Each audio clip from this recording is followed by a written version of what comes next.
The water cascaded over Cindy Melton's skin, washing away the remnants of her evening with Greg Frost. Her superior at work had become more than just her boss that night. Cindy had finally surrendered the last piece of herself she'd been holding back, along with a declaration of her feelings. Initially nervous, Cindy found the experience less painful than she anticipated. This was something she never offered her husband, Denny, of nearly 30 years, who never mentioned it.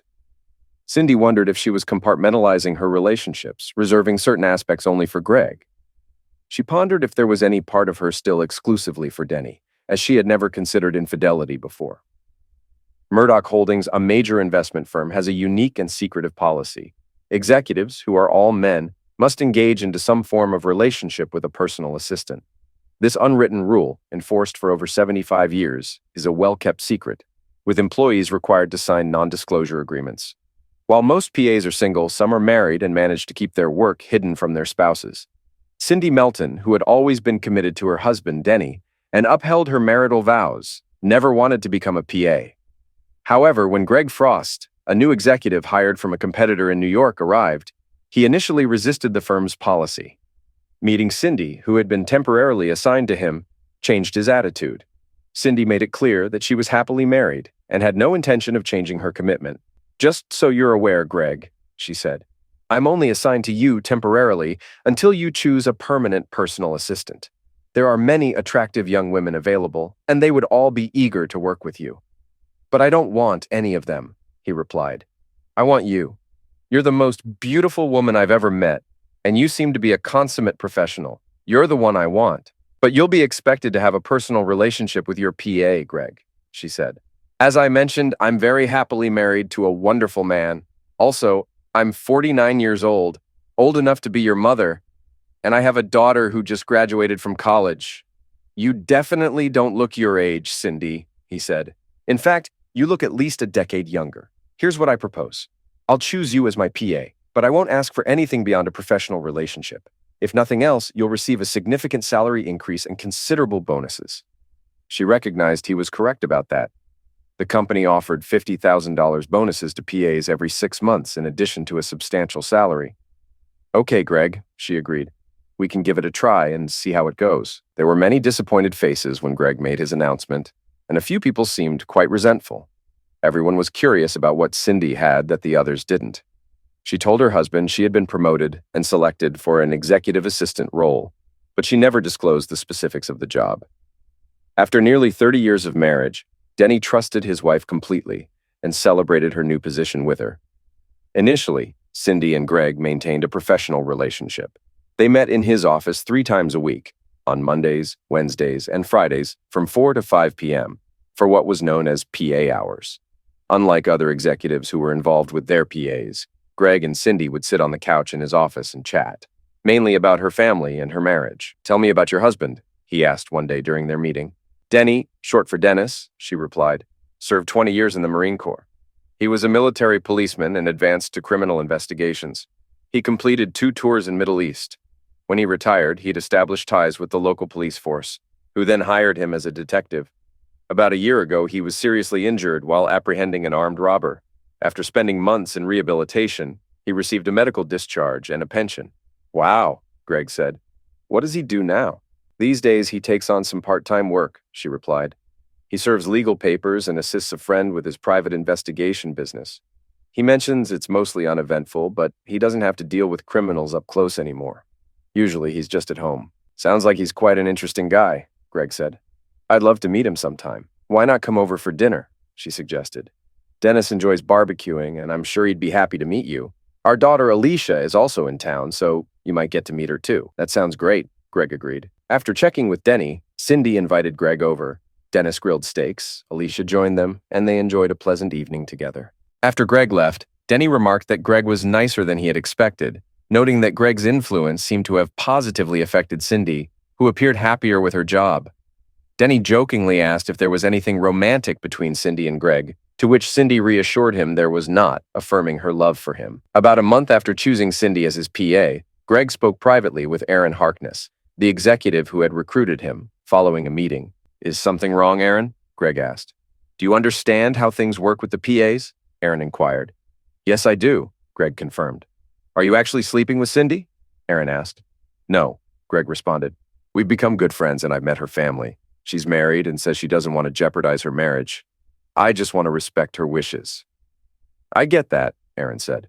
I appreciate your perspective.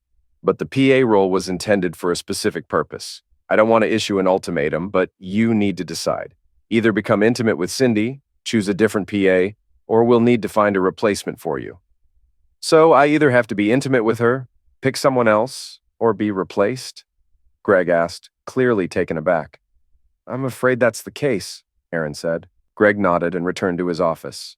He called Cindy in and shut the door behind her. What's the matter, Greg? She asked. I've been given an ultimatum, he said.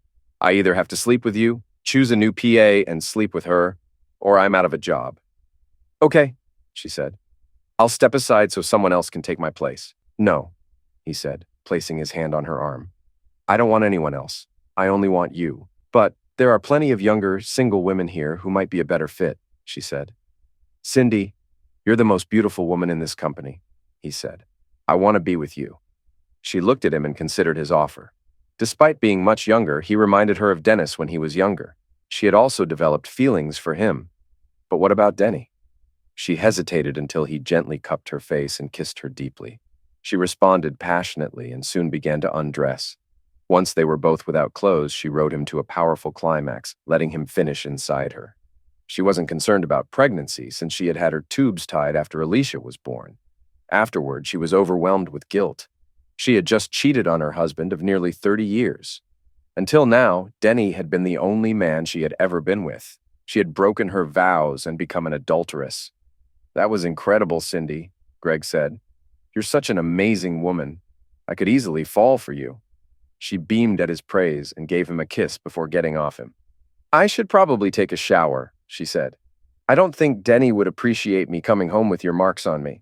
Yeah, I guess not, he said. What are you planning to do about your husband? You mean, am I thinking of leaving him? She asked.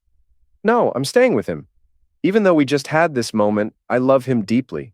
I do have feelings for you, but if it comes down to choosing between you and him, I'll leave my job and stay with him. I understand, he said. We need to set some boundaries, she said. First, no bad-mouthing my husband. If you disrespect him, we're done. Second, I won't allow you to have closeness with me if I've just been with him. Third, don't ask me to cut him off in bed. If you do, it's over. Fourth, we won't be doing this at my home or in the bed I share with him. And don't ever ask me to sleep with any of your friends or clients. We need to be very discreet about what we do and where, she continued. What happens here stays here. And don't give him any reason to suspect anything between us. If we're at a public event and I'm with Dennis, you'll treat me like any other colleague. Any questions? No, I think you covered everything, he said with a smile. She smiled back, kissed him, and headed to the bathroom for a long shower. And that was how her role as Greg's paid corporate mistress began. In the following months, Cindy's relationship with Greg deepened. He showered her with gifts and treated her exceptionally well, but maintained a different demeanor on Mondays, Wednesdays, and Fridays between 4 o'clock and 5 p.m. Cindy appreciated his consistency and adherence to their arrangement. Greg never spoke ill of Denny or requested to be intimate at Cindy's home. At company events where Cindy was with Denny, Greg remained a professional colleague. Denny remained unaware of the affair. When Cindy received her first bonus, she used most of it to buy a new Ford F-150 for Denny, who was driving a 2010 model. Denny was surprised and delighted by the gift, and Cindy claimed it was a reward for being a supportive husband. The bond between Greg and Cindy grew stronger, leading them to refer to each other as work spouses. It was common for executives and PAs at the company to form long-term relationships. Greg eventually proposed to Cindy in his office, presenting her with a luxurious pearl necklace and declaring them office husband and office wife, a title Cindy joyfully accepted. You may now enjoy your office bride, she told him. That's the best offer I've received all day, he replied. Just one thing, she said, removing her wedding and engagement rings.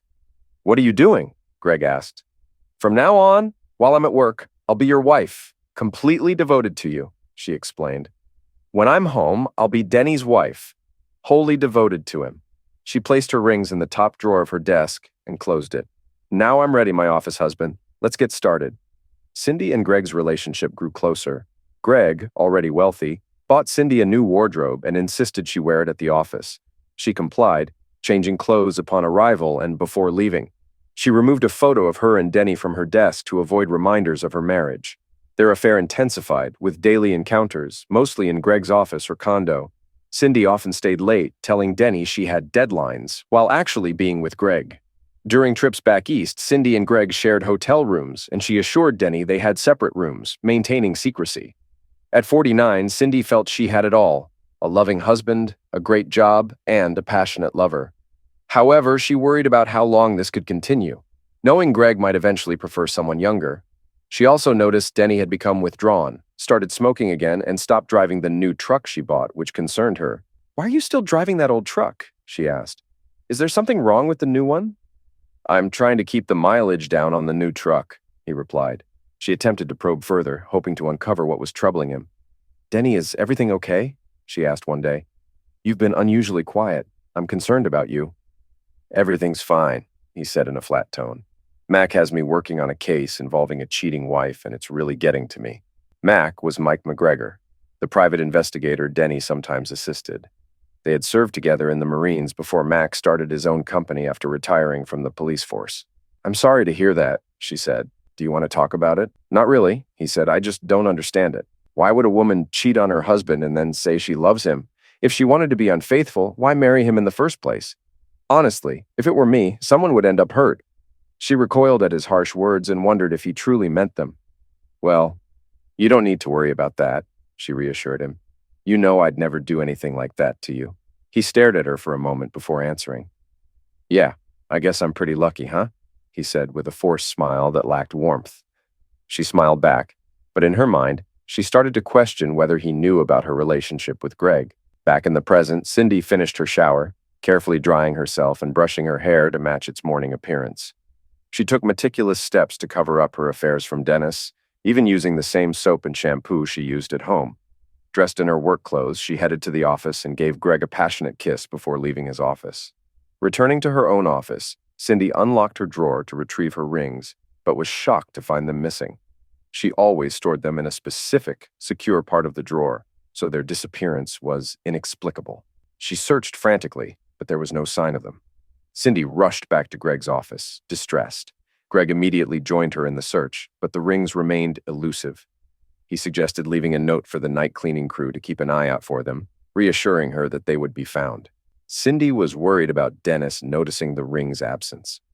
Greg advised her to say she had taken them for cleaning and resizing. Cindy was reluctant to lie, though she had been doing so for months. She reluctantly accepted Greg's suggestion as she left the office while he wrote the note for the night crew. Friday, 5:15 p.m., Dennis and Cindy Melton's home.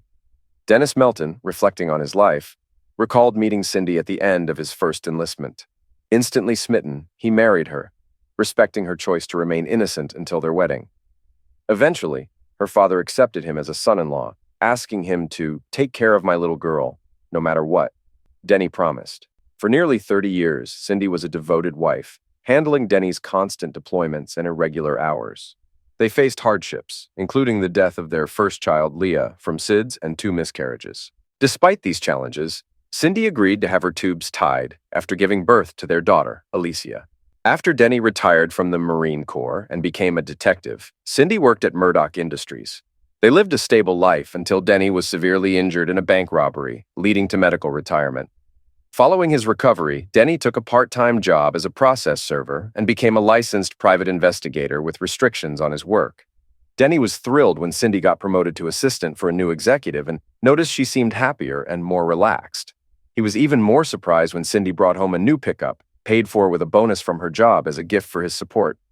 However, his world came crashing down the following Monday when he received a call from Terry Knight, a colleague of Cindy's, while at Mac's office after a surveillance operation. She requested a brief meeting, suggesting a coffee shop on Riverside and 3rd. Dennis agreed, proposing to meet in 20 or 30 minutes. Terry declined to explain the purpose of the meeting over the phone, promising to provide details in person. "I'm sorry to be the one to tell you this, Mr. Melton," she said, "but your wife is involved with one of our executives." "Just call me Denny," he replied. "What exactly do you mean by involved? Is she having an affair?" "I'm afraid it's more than just an affair," she said. "Are you saying she's actually in love with this executive?" he asked. "That's what it seems like," she answered. "It looks that way to me." "Who is this executive?" he inquired. Is it Greg Frost? Yes, it is, she confirmed. How did you know? Cindy mentioned she was hired as his executive assistant, he said. I've met him and he seems like a decent guy. Are you sure Cindy's involved with him? He seems a bit young for her, doesn't he? Greg picked her, Terry explained. And she's not really an executive assistant. She's a personal assistant. And part of her role includes sleeping with him. How long has this been happening? He asked. Just over 6 months, she said. Why are you telling me this now? And why did you wait so long? He asked. Well, I have to admit, part of my reason is personal, she said. I was hoping he'd pick me instead, but he went with a married woman who's much older. No offense intended. None taken, he replied. I understand. Perhaps I should discuss this with your management. Oh, please don't do that, she pleaded. Why not? He asked. We're all bound by non-disclosure agreements, she said. We're not supposed to discuss these arrangements between executives and their assistants. We could lose our jobs if we do. I understand, he said. So do the same rules apply to female executives? No, the company doesn't hire female executives, she said. It may seem a bit outdated, but as far as I know, there's never been a female executive here. Many have applied, but none have been hired. That's interesting, he said. Are any of the other assistants married? Yes, a few are married, but most are single, she said. What about their spouses? He asked. One doesn't know about the arrangement and the other does, she explained. He's disabled and can't work. They need the extra income so he doesn't complain as long as she doesn't flaunt it. How much extra do they earn? He asked. Well, their salary nearly doubles, and they receive a $50,000 bonus every 6 months, she said. That's after taxes. Wow, he said. That explained where she got the money for his new truck. It seemed like a guilt-soothing gesture now. How often do they meet up? He asked. The company has scheduled PA hours when assistants and their executives meet, she said. That's every Monday, Wednesday, and Friday from 4 o'clock to 5 p.m. However, many, like your wife and Greg, arrange to see each other at other times. So Cindy is with him right now? He asked. She nodded. Yes, she confirmed. Could you do me a favor? He asked. I'll try, she replied. Could you keep an eye on Cindy and Greg for me? He requested. Let me know if you notice or hear anything important. I think I can manage that, she said, but I'll have to be cautious. I understand, Terry, he said. I don't want you to jeopardize your job. I should get going, Denny, she said, standing up. I'm really sorry this happened. I'll keep you informed if I learn anything new. Thank you, Terry. I'm more grateful than you realize, and I appreciate you being honest with me, he said. Once she had gone, he sat quietly, trying to process the news she had shared. It felt like he'd been hit hard in the stomach. So this is how Cindy chooses to repay 30 years of loyalty. Checking his watch, he saw it was around 4:30, which meant Cindy and Greg were likely halfway through their PA hour. Back at the office, Dennis hoped to catch Mac before he left. Upon arrival, Mac noticed Dennis's distress and asked what was wrong. Dennis revealed that he had learned of Cindy's infidelity with her boss through Terry. Mac suggested they discuss it in his office. Dennis recounted everything Terry had told him. Mac advised Dennis to gather evidence, noting that without it, Terry's claims were just hearsay. Given their nearly 30-year marriage, Mac found it hard to believe Cindy would cheat. Mac provided Dennis with a hidden audio recorder, instructing him to place it in Cindy's purse. The device could record up to 18 hours of audio from up to 50 feet away. Mac also offered to look into video surveillance options. He cautioned Dennis to avoid acting suspiciously or doing anything rash. Dennis agreed and went home. He discreetly placed the recorder in Cindy's purse and attempted to act normally. Over the next few days, he observed Cindy closely, but found no evidence of infidelity, such as unusual cologne or other signs. Dennis watched Cindy for any signs of unusual behavior, but saw none. She changed out of her work clothes as usual and went to prepare dinner, maintaining her routine. When they went to bed, Cindy claimed to be too tired for closeness, a frequent excuse lately. Although Dennis was unsettled by Terry's claims, he hoped they were unfounded. The following evening, Dennis retrieved the audio recorder from Cindy's purse and listened to the downloaded file. The recording revealed Cindy begged Greg to do her harder. Afterward, Cindy mentioned needing to shower to avoid raising suspicion and exchanged "I love you" with Greg. The next morning, Dennis scheduled a divorce consultation with a lawyer. Mac, who worked with various divorce attorneys, had arranged for Dennis to use a camera in the block building to monitor Cindy's office. At the attorney's office, Dennis presented the evidence. The lawyer explained that in a no-fault state, The grounds for divorce were limited to irreconcilable differences, although adultery might influence asset division. Dennis inquired about taking action against Cindy's boss or her company, but the attorney noted that suing for alienation of affection was no longer possible, though he would explore options regarding the company. Dennis requested a clean split, keeping half of the assets in his retirement, and preferred to serve the divorce papers himself on their 30th anniversary as a form of revenge. After paying the retainer, Dennis returned to the office where Mac showed him footage of Cindy removing her rings and changing clothes. Disturbed by the sight, Dennis noted Cindy's new, more expensive outfit and a new necklace. He decided to rent a small one-bedroom apartment and put down a deposit after reviewing his budget. Dennis was scheduled to start moving into his new apartment on Monday after it was cleaned. He withdrew half of their checking and savings accounts from the bank and opened a new account elsewhere. He then went to the 15th floor of the Parker building, where he had often visited Cindy. Avoiding detection, he used a lockpick kit to open her desk drawer and retrieved her rings. He also found a picture of them from a vacation years earlier, which he closed back in the drawer before leaving the office. Returning home, Dennis drank a beer and smoked cigarettes on the back deck. Cindy joined him, expressing concern over his drinking. When asked about her rings, Cindy claimed she had taken them to be cleaned. Dennis noticed her guilty demeanor and commented on their 30th anniversary dinner reservation at Mangiacotti's. Cindy seemed surprised by the reservation and suggested changing the celebration to the weekend. Dennis insisted on keeping the anniversary date, and Cindy reluctantly agreed. He knows, she thought to herself. That's the only thing can explain his behavior. Oh God, what have I done? She asked herself. And can I ever fix it? She changed clothes and went back downstairs to fix their dinner.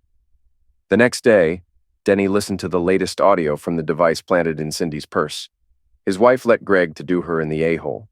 He was never into that, and as far as he knew, neither was she. He felt like strangling her when he heard her tell him her a-hole was his, exclusively. He had to get out of the house before he said or did something stupid. He drove to a park, letting his emotions out, and realized he needed to talk to someone. He called Alicia, his daughter, who invited him over. When he arrived at her apartment, Alicia made him coffee, and he revealed the painful truth about Cindy's infidelity. Alicia was shocked and questioned whether there was a chance to repair their marriage. Dennis explained that the affair was more than a one-time mistake. Cindy had even stopped wearing her wedding rings and had been receiving gifts from her boss.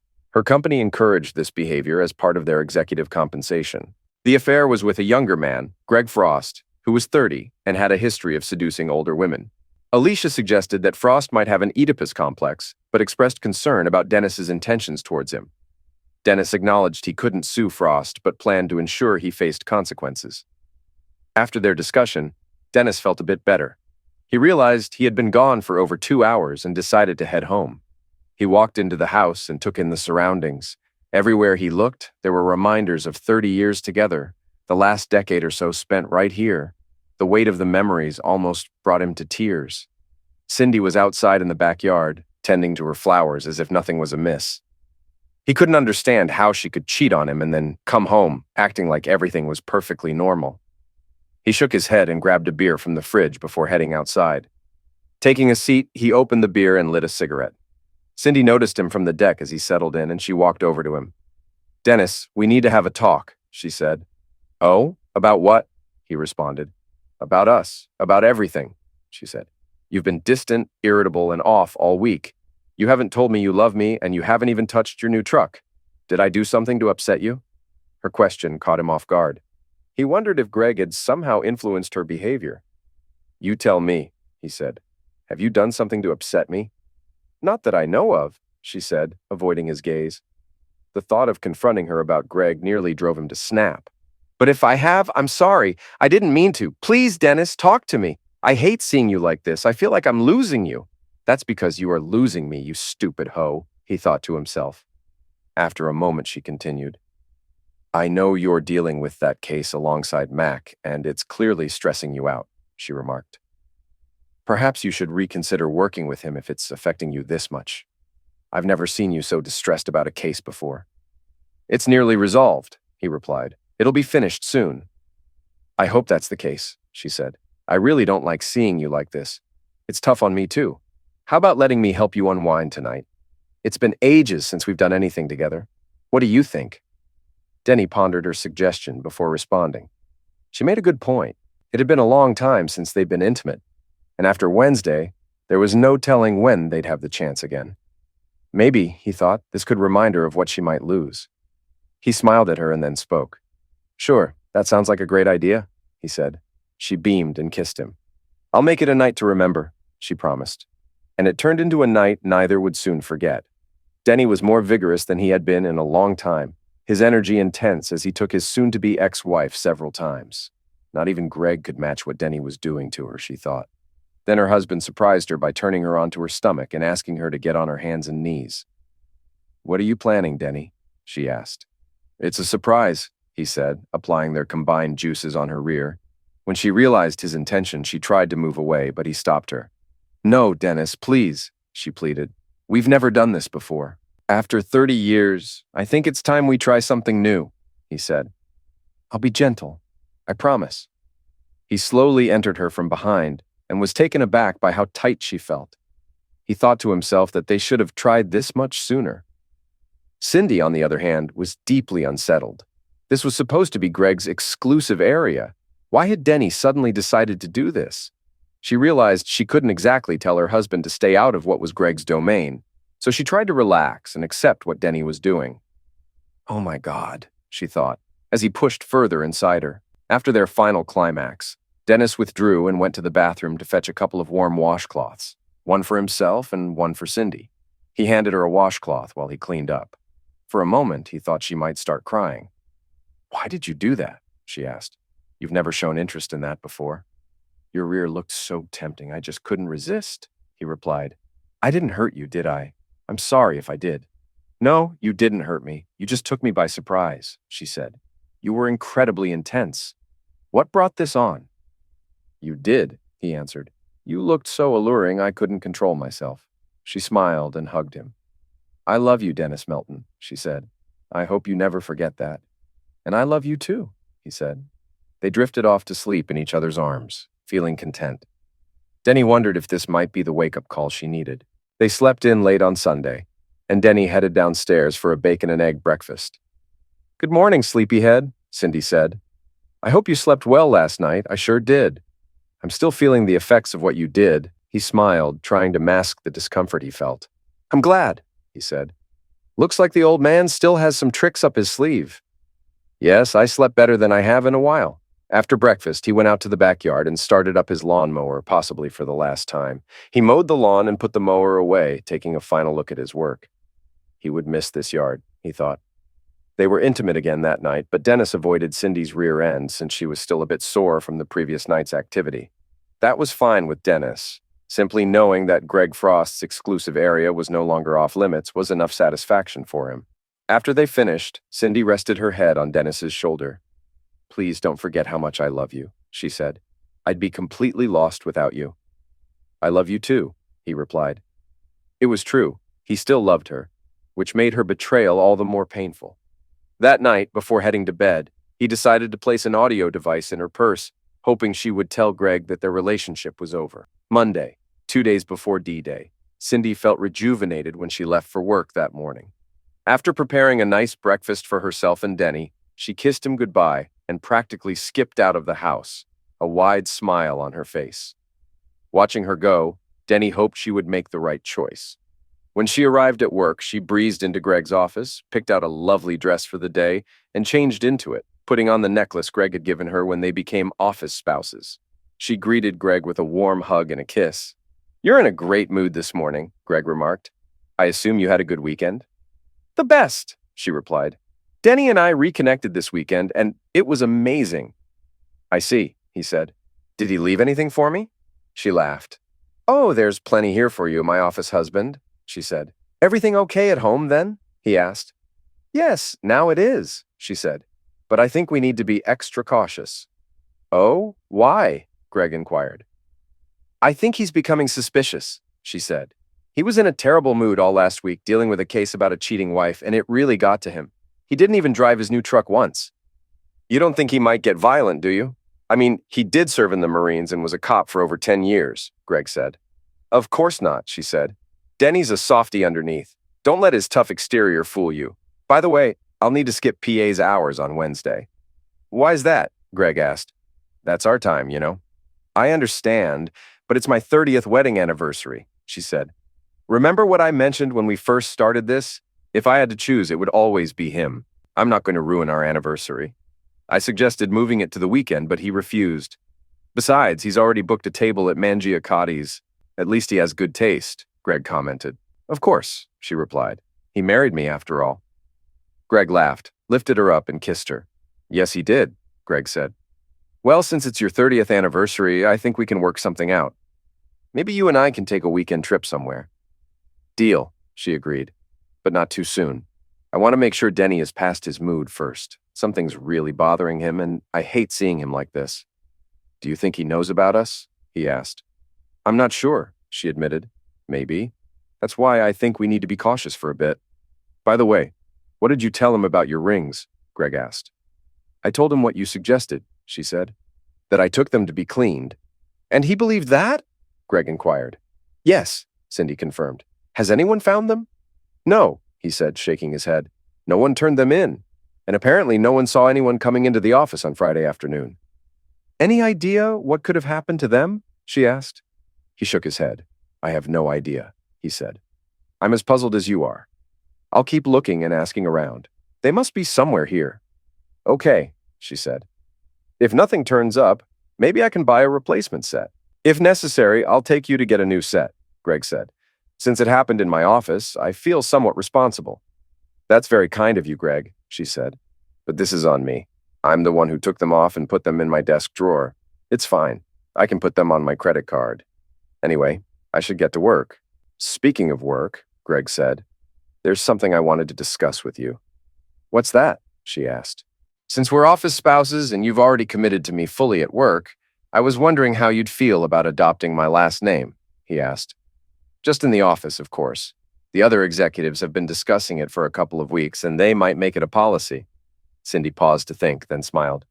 Cindy Frost, she said. I like the sound of that. Sure, but let's hold off for a bit, maybe a week or so. As I mentioned, Denny's been really grumpy lately, and I want to make sure he's okay before we move forward with anything. All right, just let me know when you're ready, and I'll have HR update the directory, Greg said. Will do, she replied, then cheerfully left his office. Later that morning, Denny received a call from his lawyer, John, who asked him to come by the office after lunch to review the divorce papers. After signing, he asked about the case against Murdoch.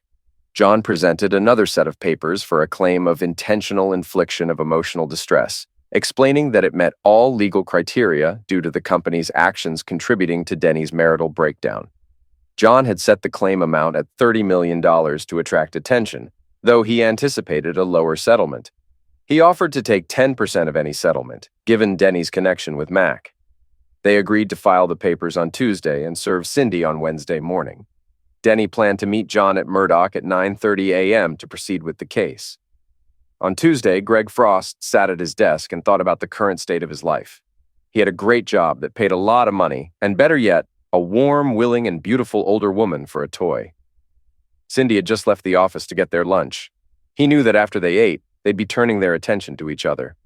Soon, he thought, she would be completely his, and her loser husband would be powerless to stop it. He had played this game many times before with other older women, but out of all the women he had seduced, Cindy was the best. He was jolted back to reality when his phone buzzed. Recognizing the number, he answered. Frost, he said as he answered the call. Greg, it's Denny, the voice on the other end replied. Hello, Denny, it's great to hear from you, Greg said with a sly grin. What can I assist you with? I'm planning a little anniversary surprise for Cindy, and was hoping you could help me out, Denny said. Certainly, Greg said. I'm happy to assist in any way I can. Perfect, Denny said. Let's meet at Murphy's Bar at around 5:30 this evening to go over the details. And keep this between us. No mention to Cindy. Got it, Denny, Greg said. I'll see you at 5:30. Great, Denny said. See you then, he concluded before hanging up. Greg put his phone back in his pocket and wondered what Denny was planning.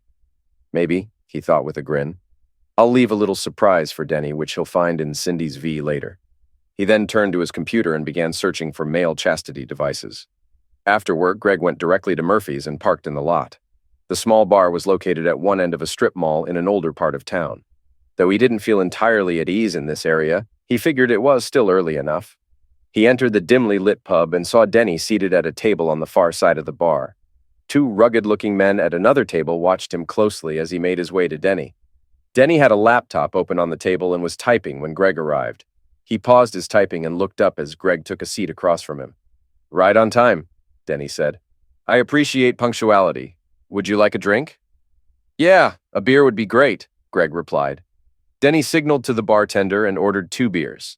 The bartender brought 2 cold bottles to the table and Denny paid him before he left. "So, what's this surprise you mentioned?" Greg asked. Denny smiled, but there was no warmth in it. "Well, as you probably know, tomorrow marks my 30th wedding anniversary," Denny said. "It's hard to believe that a woman like Cindy has been with me for 3 decades. Who would have thought—" "I understand what you mean," Greg said. Denny nodded in agreement. "By the way, Greg, what was it like doing my wife in the a-hole?" Denny asked. Greg looked startled and began to respond, but Denny cut him off. "Don't bother answering. It was just a rhetorical question. I know what it's like. I did it myself last weekend. Didn't she tell you? I thought you two talked about everything. After all, she is your work wife, right? You're the reason she takes off my rings when she arrives at work, aren't you?" Greg stared at his beer, feeling embarrassed. "Denny? Greg started to say, but Denny interrupted him. "So, you want her to use your last name at work, right?" he asked. "Are you planning to add her to your health insurance, too? She's 49, old enough to be your mother. You seem to have a thing for older married women, don't you?" "I don't know what you're talking about," Greg replied. "Don't play dumb with me, Greg," Denny said. "I know all about you. Does the name Robin Harkness mean anything to you? Or Janice Taylor? Or Brenda Smith? They all have similar stories. Older married women, some quite wealthy, and you somehow end up being mentioned in their wills. How do you manage that, Greg?" "No need to answer. I already know. So what's the deal with you and older women? Is it some sort of Oedipus complex? Did you have unresolved feelings for your mother as a child?" "What's an Oedipus complex?" Greg asked. "What are you talking about?" "Oh, I forgot," Denny said. "You probably missed that in your modern education. Maybe you've never even heard of it." Greg was starting to get irritated. Who did this guy think he was? "Look, Denny, I care about your wife," he said. "Not the best thing to say to a man with a gun who knows you've been sleeping with his wife for what, 6 months or more?" Denny retorted. "All right. What do you want from me?" Greg asked. Denny turned his laptop around to show Greg the screen. "What's this?" Greg asked. "Don't you recognize your company's Outlook web access site?" Denny replied. "I see that," Greg said.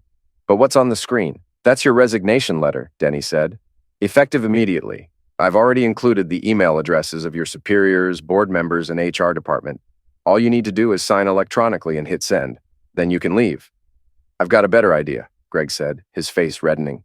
"How about I kick your A and then sleep with your wife in your bed while you watch?" Denny chuckled at that. "It's true you're 20 years younger than me, in good shape, and don't have a bad leg to contend with, but you're overlooking a couple of things," Denny said. "Oh yeah? Like what?" Greg snapped. "First off, I'm carrying a weapon," Denny said.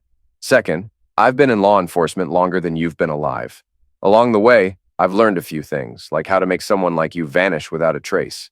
No one will ever find your body." Greg stared at Denny, stunned. "You'd really kill me?" Greg asked. "In a heartbeat, a-hole," Denny replied. "It's up to you. We can handle this the easy way," he said, gesturing to the laptop. "Or we can take a more unpleasant route and do it the hard way. Either way, you're out of my life forever. Personally, I'm kind of hoping you picked the latter. It's been a while since I've had to end someone, and my trigger finger is feeling a bit twitchy. So, all I need to do is sign and send this email?" Greg asked. "What happens then?" "Then you leave my city tonight," Denny said, "and you never come back. Not ever." "But I have everything in my condo," Greg said. "Already taken care of," Denny replied, pulling out a key. "These 2 gentlemen moved your belongings to a storage facility about an hour and a half from here. Here's the key to your storage unit. It's been paid for the month." Greg glanced over at the 2 bulky men sitting nearby. They didn't look very welcoming. Greg reviewed the resignation letter Denny had prepared. He had to admit, Denny had a talent for writing. After reading it, Greg signed electronically and clicked send. He handed the laptop back to Denny. Moments later, they heard Denny's phone buzz. "I included my email address in the ABCC field," Denny said. "Now, leave my city. These 2 gentlemen will guide you to the state line. Don't attempt to contact me. and definitely don't try reaching out to my wife. Defeated, Greg nodded and got up to leave. Denny rose as well and walked around the table to face Greg. If we ever cross paths again, Greg, you'll regret it, Denny warned. All right, Greg said. You win. No hard feelings? He asked, offering his hand. Denny glanced at the hand for a moment before shaking it. As they shook hands, Denny pulled Greg closer and kneed him in the groin with his good leg. Greg collapsed to the floor in pain. The bartender glanced over briefly. He's fine, just slipped on a wet spot, Denny called out. The bartender nodded and returned to his duties. Denny grabbed Greg by the hair, forcing him to look up. I'll be keeping an eye on you, Greg, he said. If I find out you're messing with another man's wife, I'll track you down and end you. Got it, boy? Yes, sir, Greg stammered. Denny released him and addressed the two men with him. Get this trash out of my sight and out of my state, he ordered. Right away, boss, one of the men replied. They grabbed Greg by the arms, helped him up, and escorted him out of the bar. Denny watched them leave and then noticed something on the floor by a chair. Bending down, he saw it was Greg's phone, which must have fallen out when Greg hit the floor. He turned it on and found it was locked. Curiously, he tried 1,234 pressed OK. Surprisingly, the phone unlocked. He shook his head, incredulous. What a fool, he thought. He turned the phone off, pocketed it, and headed home. Wednesday, the D-Day. Cindy woke up early and noticed that Denny's side of the bed was vacant. She hoped he was still downstairs, so she quickly threw on a robe and dashed down. They had a long-standing tradition of exchanging anniversary cards in the morning, and she wanted to catch him before he left. In the kitchen, she saw that the card she had bought for him was still on the counter, unopened. She had hoped to find a card from him as well, but instead, there was a note that read, Had to leave early to handle some things. See you at Mangiacotti's at 6 o'clock. Happy anniversary, Greg. This was unusual, she thought. There were no words of love, and he always leaves her a card to open in the morning. Worried, she went back upstairs to get ready for work. At the office, she went into Greg's office but found it empty. He was usually there before her, she noted. She looked around but found no trace of him. His jacket wasn't on the rack, and his coffee pot was still off. She took out her phone to call him, but it went straight to voicemail. As she turned around, Robert Jones, the CEO, entered the office holding a piece of paper and delivered the shocking news. Greg had resigned. Robert handed Cindy the resignation letter Greg had sent after leaving the office. The letter explained that Greg was resigning from Murdoch Holdings, effective immediately, citing his discomfort with undermining Denny's marriage. Cindy, in tears, read the letter twice before handing it back to Robert, who told her to keep it. Robert expressed surprise at Greg's sudden decision, noting that Greg had shown no signs of dissatisfaction and had performed well.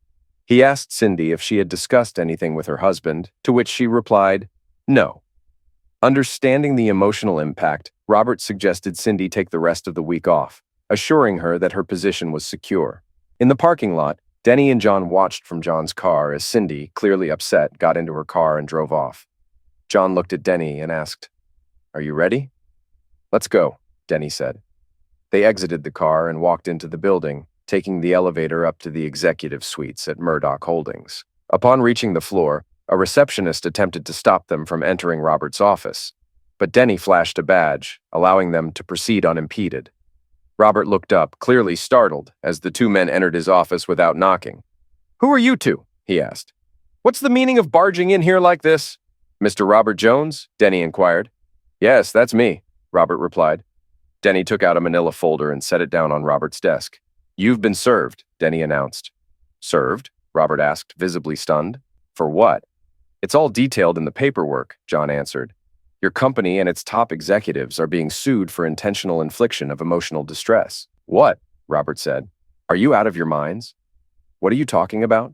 One of your executives, Greg Frost, was involved in a 6-month affair with my client's wife, which has ruined his marriage and caused him significant emotional suffering, John explained.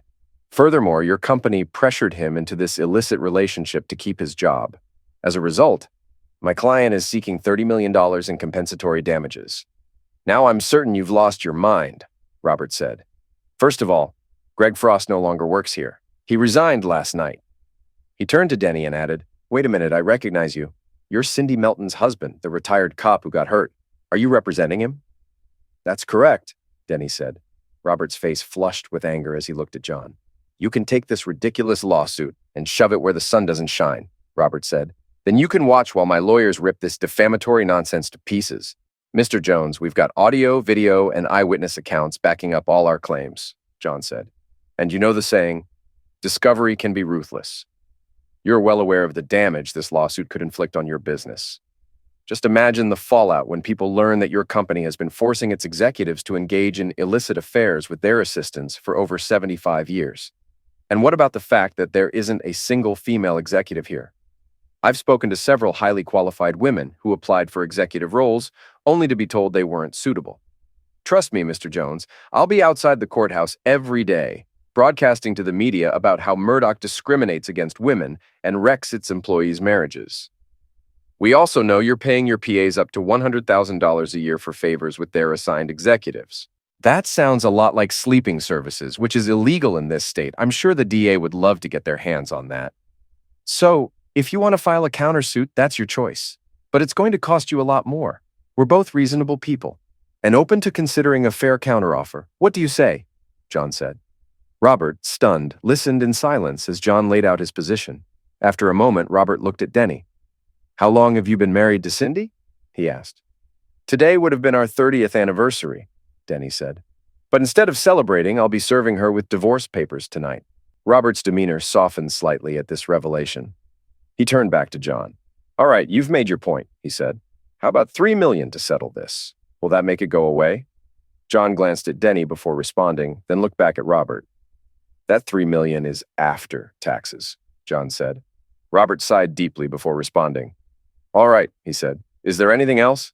Yes, Mr. Jones, Denny said. What is it? Robert asked. First, you need to stop this practice of yours, Denny said. Second, you have to offer Cindy Frost's position. She has a business degree and has been working closely with Frost for months. She probably knows his job even better than he did. Robert considered this for a moment before replying. And you agree to sign a non-disclosure agreement if we agree to this? He asked. Denny glanced at John before answering. Absolutely, Denny said. All right, I'll need to discuss this with the board. When do you need a response, counselor? He asked John. Preferably by the end of the day, John said. I think we can keep the media off our backs until then. You'll have your answer by then, Robert said. And Mr. Melton, I genuinely regret what happened with your marriage. Thank you, Mr. Jones, Denny said.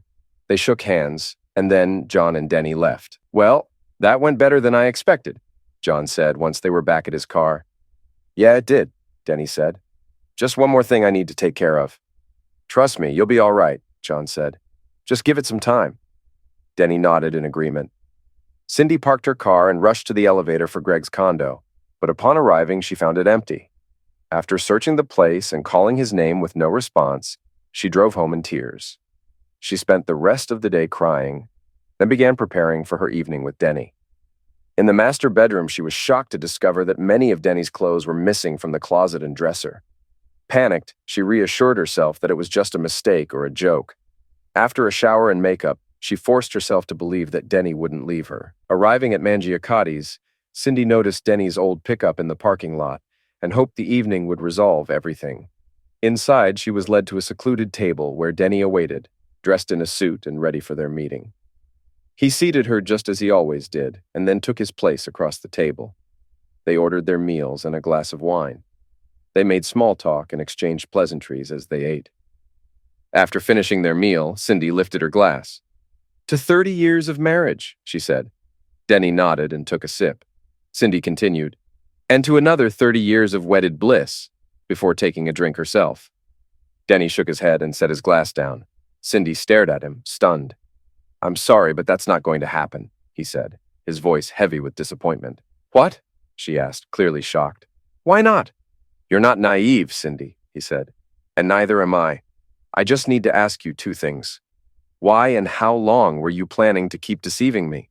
I honestly don't know why, she admitted. Greg reminded me so much of you when we were younger, and he was so kind to me. I just ended up falling for him. I'm sorry, I never meant to hurt you, and I certainly didn't intend to make you look foolish. Seriously? He retorted. You're old enough to be his mother. You brought him into our home, served him our food, made me believe he was a decent guy, all while you were giving him what was supposed to be mine. Even worse, you were being paid by the company to be his object, he added. Do you know what they call that in this state? What? She asked quietly. Sleeping for money, he said bluntly. Is that what you've become, a hoe? Oh, God, no, she cried out. The bonuses and extra money were for the services I provided. Sleeping services, he corrected her. No matter how you put it, that's what it was. The money for that new truck, well, that was earned through your infidelity. You want to know why I don't drive it anymore? Because it symbolizes betrayal. Every time I see that truck, all I can think about is you letting Greg have his way with you. You saw that? She asked, her voice trembling. Oh, absolutely, Denny said. I saw everything. And you know what was worse than watching you two behave like animals? Seeing you take off your rings and shove them in your desk drawer like trash? You were so embarrassed by me that you couldn't even wear my rings at work. Then you lied, saying you took them to be cleaned. I'm sorry, she said, tears streaming down her face. I went to get them and they were gone. I didn't know what to say, so I lied. I'm really sorry. It won't happen again, I promise. I know it won't, he said, pulling an envelope from his jacket pocket and placing it in front of her. Cindy Melton, you've been served. She shook her head, sobbing uncontrollably. No, no, no, I won't accept this, she pleaded. I don't want a divorce, Denny. Please tell me this is just a joke. This isn't a joke, Cindy, he said. I've struggled with this all week and I'm done. You still haven't answered my second question. How long were you planning to keep making a fool of me? Were you going to keep seeing Greg until you retired? I don't know, she sobbed. And this nonsense about taking his last name at work, he continued. Were you really going to do that too? I don't know, she cried. Please stop, Denny. I can't handle anymore. Too bad, he said coldly. Now you're getting a taste of what I've been feeling for the past week and a half. But there is one good thing that's come out of this. What's that? She asked, desperate. You've been promoted, he said with a smirk. You've been chosen to fill Greg's position. Congratulations. You're now Murdoch Holdings' first female executive. You know about Greg leaving? She asked, her voice filled with disbelief. Yes, Denny replied. I had a straightforward talk with him and convinced him it was best for him to leave. And how did you manage to get Murdoch to give me his position? She inquired. I had a bit of help from a skilled attorney, Denny said. Denny, I know it sounds cliché, but it was just act with Greg. It didn't mean anything, she pleaded. Can't we move past this? Denny smirked and pulled out Greg's phone. He opened the voicemail app and played her last message. Greg, sweetheart, are you okay? Please call me. I'm worried. Love you, Cindy's voice echoed. Denny shut off the app. Sweetheart? Love you? He said mockingly. Sounds to me like someone deeply involved. No, Cindy, we can't move past this. You made your choice, and now you live with it. Just so you know, you're not the first older woman Greg has deceived. Let's hope you're the last. He reached into his pocket and pulled out another envelope, tossing it on the table. Go ahead, open it, he instructed. Cindy opened the envelope to find 3 rings inside, hers and his. She stared at him, stunned. You took my rings? She asked incredulously. He nodded. Yeah, he said. If you didn't want to wear them, I figured I might as well take them back. I almost cut them in half, but I thought you might need the money from selling them. So we're really done, aren't we? She asked. He nodded in confirmation. Yes, he said. And just so you know, I've already informed Alicia and your family. They're not exactly thrilled with you at the moment. You told them? She asked, horrified. What exactly did you say? I told them the truth, he said. You cheated, and I filed for divorce. That's pretty much the end of it. The house is yours. We'll keep our own retirement accounts and split the bank accounts. I've already taken my share. I've started moving some of my things out of the house. I'll need to come back for the rest. Just let me know when it's convenient. You can come by any time, Denny, she said. As far as I'm concerned, the house is yours too. All right, he said. I'll be leaving now. Happy anniversary. Goodbye, Cindy. She reached out to stop him, but he was already at the counter settling the bill. As he walked out, she felt tears streaming down her face. The divorce between Denny and Cindy proceeded smoothly. Cindy signed the papers and returned them to John, who filed them with the court. The divorce would be finalized in 60 days. On Monday, Cindy returned to work to hear about her promotion, which was significant news for the company and even made local headlines. The company also announced that executives would no longer be required to have closeness with their PAs. New executives would have assistants without the this component, and Cindy helped implement stricter harassment standards. Both Denny and Cindy focused on their work and did not date. Cindy continued to wear her rings, feeling still married to Denny, while Denny struggled with trust issues. 6 months later, Denny walked Alicia down the aisle and attended her wedding with Cindy. They held hands and danced together. Several months later, Denny was sitting in his truck, observing a client's spouse ruin her marriage. Out of nowhere, he experienced a sharp pain in his chest that spread to his left arm. Realizing what was happening, he tried to call 911, but died of a heart attack before the ambulance arrived. Cindy, heartbroken, joined him in death a few months later from a stroke, though Alicia knew her mother's real cause of death was a broken heart. Cindy was buried next to Denny. Greg Frost, who continued pursuing older married women, met a grim fate a year after Denny confronted him. He was caught in bed with another woman by her enraged husband who fatally blew his balls off. The husband was found not guilty by reason of temporary insanity and subsequently divorced his cheating wife.